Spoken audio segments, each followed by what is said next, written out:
Hi, I'm Tanmay Mehta and this is Scales and States Weekly Law Review.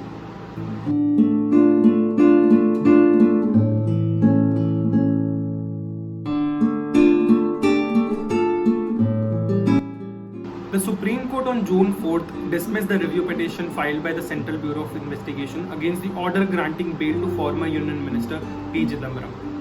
The Supreme Court observed that the order granting bail does not suffer from any error apparent warranting reconsideration. The Supreme Court on Thursday passed an interim order that no coercive action should be taken against employers for failure to comply with the March 29th order of Ministry of Home Affairs for full payment of wages. The court reserved orders for June 12th on the petitions challenging MHA notification and restrained coercive actions till then. The Supreme Court has observed that it would be unsafe to convict an accused solely based on uncorroborated testimony of an accomplice. The court discussed the contradiction between two provisions of Indian Evidence Act. Section 133 of the Evidence Act declares that an accomplice is a competent witness, and further that a conviction based on the uncorroborated testimony of an accomplice is not illegal only on account of being so. At the same time, illustration B of the section 114 of Evidence Act provides that the court may presume that an accomplice is unworthy of credit unless he is corroborated in material particulars.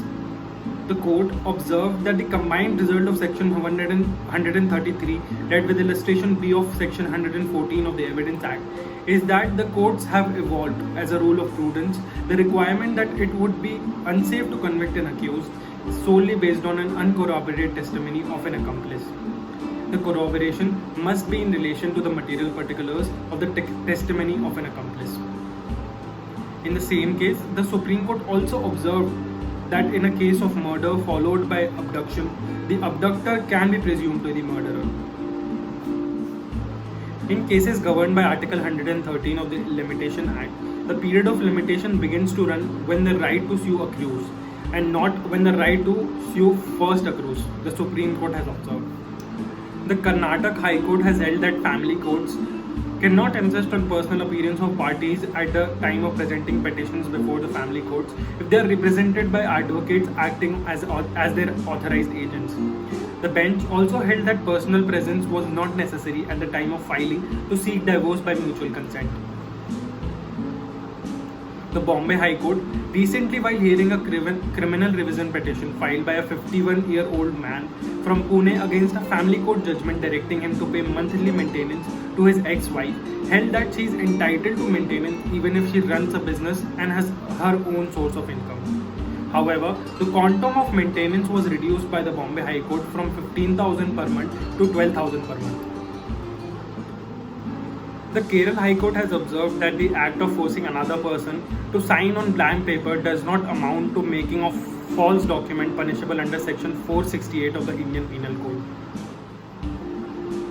The Kerala High Court on Wednesday passed an interim order restraining a school from levying additional fees for holding virtual classes.